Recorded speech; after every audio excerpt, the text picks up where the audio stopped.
Kemudian yang kedua, jumlah rombongan. Ini sangat penting. Jumlah rombongan Presiden Prabowo itu sudah berkurang besar-besaran, lebih dari separuh dari periode sebelumnya. Jadi kalau dulu itu sekali keluar negeri bisa lebih dari 120 orang. Zaman Pak Dino seperti itu. Kemudian berikutnya, karena saya di-mention oleh Pak Dubes Dino, saya mau luruskan beberapa hal. Sebelumnya, terima kasih atas masukan yang telah diberikan, sangat cermat dan terstruktur. Saya pikir beliau adalah diplomat hebat, pernah menjadi wakil Menteri Luar Negeri, walau hanya diberi kesempatan sekitar 3 bulan.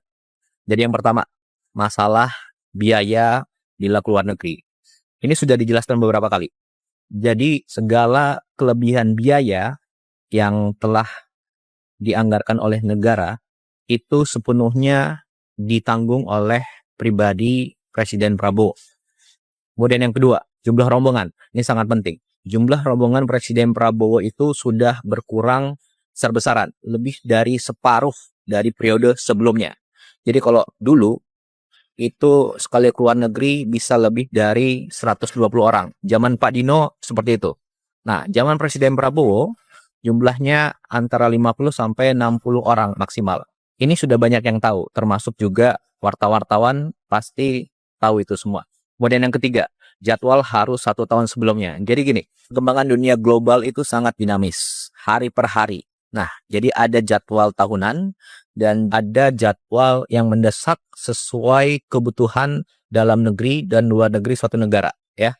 Kemudian yang keempat, masalah protokoler dan frekuensi keluar negeri dalam 1,5 tahun terakhir. Jadi Presiden Prabowo itu adalah presiden baru yang mulai menjabat saat dunia sedang krisis. Sebelumnya ada konflik di Ukraina, ada di Venezuela, kemudian sekarang ada di Iran dan Timur Tengah, itu terlibat Saudi, Qatar, Bahrain, UAE, dan lain sebagainya. Ya.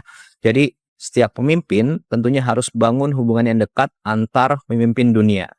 Dan kita tidak bisa hanya mengandalkan saat krisis baru kita minta bantuan. Tidak, kita harus panen hubungan yang baik, lalu bila suatu saat ada kondisi mendesak, kita bisa minta bantuan. Dan begitu pula sebaliknya. Oke?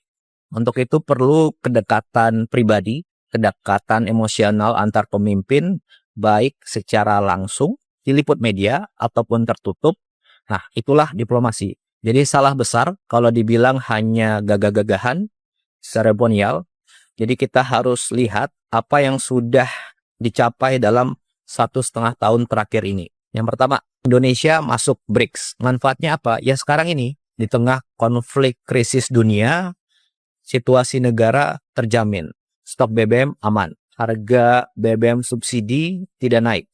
Stok pangan aman. Kemudian yang kedua, tarif 0% di Uni Eropa. Ada 25 negara di situ. Dan ini perjanjian yang sudah diurus belasan tahun yang lalu. Tapi kapan tercapai? Ya zaman Presiden Prabowo, tepatnya tahun 2025 lalu. Kemudian yang ketiga, total investasi yang masuk dalam 1,5 tahun ini adalah sekitar 2.430 triliun. Itu data dari BKPM. Kemudian contoh konkret lagi nih. Bulan lalu, Presiden Prabowo ke Jepang dan Korea, kembali langsung ada investasi sekitar 575 triliun. Kemudian yang keempat, sekarang kita punya alat pertahanan yang kuat sekarang, ya. Dan itu dari banyak sekali negara. Prancis, Amerika, Rusia, Cina, Inggris, Eropa, banyak negara. Kemudian yang kelima, program ibadah haji tahun 2025 lalu dan khususnya tahun ini itu lancar. Nyaris tidak ada kendala-kendala yang signifikan. Indonesia adalah negara satu-satunya yang punya perkampungan haji di Arab Saudi. Dan Saudi sendiri mengubah undang-undangnya agar suatu negara mempunyai lahan di situ untuk digunakan oleh jamaah haji. Kemudian yang keenam, Presiden Prabowo betul-betul berperan aktif di Palestina. Apa buktinya? Satu, kita ada drop off logistik dari udara.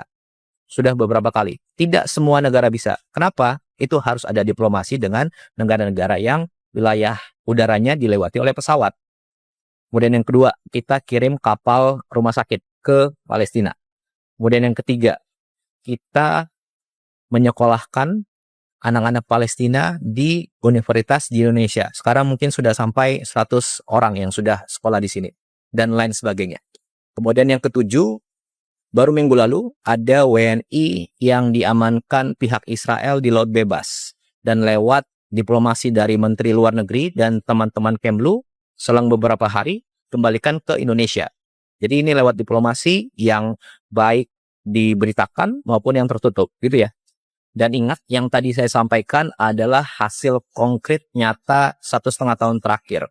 Dan semua itu adalah diplomasi yang dilakukan oleh Presiden Prabowo lewat berbagai macam cara, baik yang dipublikasikan maupun tidak dipublikasikan. Karena yang terpenting bagi kami adalah hasil konkretnya. Itu yang kita utamakan. Kemudian terakhir, masalah pertemuan dengan kepala negara lain di event-event tertentu. Jadi gini, pertemuan dengan kepala negara lain di suatu event itu yang menentukan adalah Bapak Presiden dan juga saran dari Menteri Luar Negeri. Dan beliau-beliaulah yang mengetahui mana yang prioritas, mana pertemuan yang harus diutamakan, mana pertemuan yang bisa langsung ataupun cukup menggunakan telepon, mana pertemuan yang perlu diberitakan, mana yang tidak diberitakan.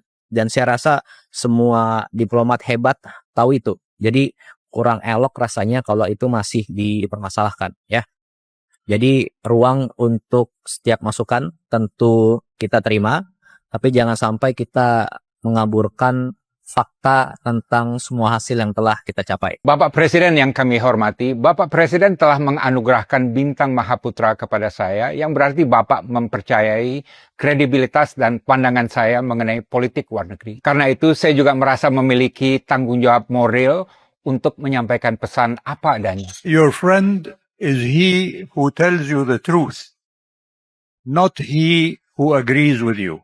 Sebagai sahabat lama Bapak, saya mewakili komunitas hubungan internasional dan banyak rakyat Indonesia menghimbau Presiden Prabowo untuk secara signifikan mengurangi perjalanan ke luar negeri dan tidak menganggap remeh jeritan publik mengenai hal ini. Dalam perhitungan kami, dari seluruh pemimpin dunia, Presiden Prabowo telah menjadi kepala negara yang paling sering melakukan perjalanan ke luar negeri. Semenjak menjabat menjadi presiden, 1 dari 6 hari dihabiskan beliau di luar negeri. Dan tidak heran kalau ada yang beranggapan bahwa ini tidak lazim dan di luar batas kewajaran. Dan sangat tidak mungkin dalam 18 bulan ke depan, Presiden Prabowo terus melakukan kunjungan internasional dalam frekuensi yang sama tingginya. Kunjungan kepala negara ke luar negeri memakan biaya yang besar dan bahkan sangat besar. Ini termasuk biaya rombongan tim pendahulu, biaya pesawat, biaya hotel, biaya logistik, biaya konsumsi, biaya protokoler dan pengamanan, biaya uang harian untuk seluruh delegasi dan perangkat pendamping, dan berbagai biaya lainnya. Satu perjalanan ke luar negeri bisa keluar puluhan, bahkan ratusan miliar. Karena itu saya ada 5 saran. Pertama, untuk menjaga komunikasi dengan pemimpin dunia lain, kami menyarankan Presiden Prabowo lebih mengandalkan video call atau Zoom call atau telepon. Pengalaman saya, suatu kunjungan bilateral biasanya hanya berpusat pada satu pembicaraan yang berlangsung selama 1 jam atau paling banter 2 jam. Dan selebihnya basa-basi, jamuan, dan seremonial yang biasanya tidak perlu. Jadi dengan satu video call yang bernilai 0 rupiah, negara praktis dapat menghemat ratusan miliar dari perjalanan ke luar negeri, dan hasilnya dari segi substansi juga kurang lebih sama. Aksi penghematan melalui Zoom call ini dapat menjawab persepsi sebagian masyarakat yang menganggap perjalanan presiden ke luar negeri cenderung boros dan bersifat jalan-jalan. Sebagai contoh, Presiden Meksiko Claudia Sheinbaum sudah 17 kali menelpon Presiden Trump dan belum sekalipun melakukan pertemuan bilateral dengan Presiden Trump, padahal Amerika adalah mitra perdagangan terbesar bagi Meksiko. Dan dalam suatu kunjungan kerja ke Spanyol, Presiden Sheinbaum bahkan terbang naik pesawat komersil kelas ekonomi untuk memberikan teladan kepada rakyatnya bahwa penghematan yang diserukannya pada seluruh pemerintahannya juga berlaku bagi presiden di tingkat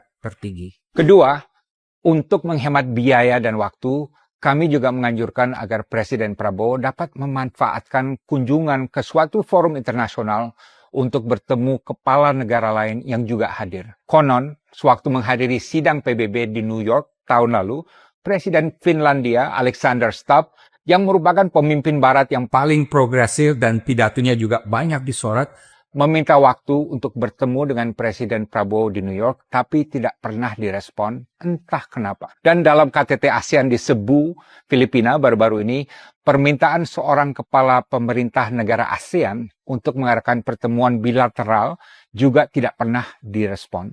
Entah juga kenapa. Kami menyarankan Istana menerapkan formula 1+8, yaitu dalam menghadiri forum internasional, misalnya ke Davos, atau PBB di New York, atau ASEAN, atau G20, dan lain sebagainya, sembari menyampaikan pidato, Presiden juga bisa menerima atau bertemu paling tidak dengan 8 kepala negara lain yang juga hadir. Kenapa 8?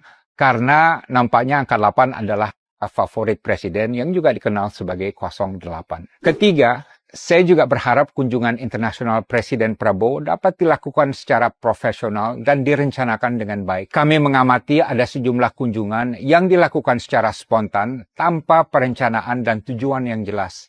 Rencana kunjungan internasional Presiden secara garis besar perlu dipetakan setahun sebelumnya. Baik Seskap Teddy atau Menlu Sugiono perlu mengumumkan rencana kunjungan Presiden ke suatu negara 1 bulan sebelumnya atau minimal seminggu sebelum hari H. Dan diumumkan juga bersamaan dengan negara yang akan dikunjungi. Kunjungan Presiden ke Pakistan dan Rusia sewaktu bencana banjir Sumatera misalnya dilakukan tanpa ada informasi apapun kepada publik sebelum berangkat. perlu pula diterapkan asas akuntabilitas dan transparansi, Karena cukup sering publik tidak tahu Presiden ada di mana di luar negeri. Keempat, saya juga menganjurkan untuk 1 tahun ke depan Presiden Prabowo lebih banyak menerima tamu negara di tanah air ketimbang melakukan perjalanan ke luar negeri. Inilah yang dilakukan Presiden Tiongkok Xi Jinping yang jauh lebih banyak menerima tamu negara di Beijing ketimbang bepergian ke luar negeri. Kelima,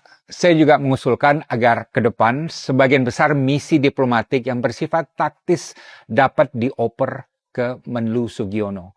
Ini juga akan menghemat biaya karena biaya perjalanan Menlu mungkin hanya didampingi oleh 3 orang staf akan jauh lebih hemat dari biaya perjalanan Presiden dan hasilnya dari segi substansi juga kurang lebih akan sama. Namun di sini Menlu Sugiono harus melepaskan diri sebagai bagian dari entourage Presiden yang harus selalu berada di samping Presiden. Ingat, Menlu Hasan Wirayuda, Martina Talagawa, dan Retno Marsudi semuanya tidak pernah menempatkan diri sebagai bagian dari entourage Presiden dan mereka fokus total untuk menangani politik luar negeri. Apa yang saya katakan di sini adalah penyampaian perasaan kebanyakan rakyat yang murni dari nurani mereka. Silakan cek. Dalam suasana yang serba prihatin dan was-was akibat gejolak dunia, rakyat Indonesia tidak lagi terpukau dengan kemegahan protokoler.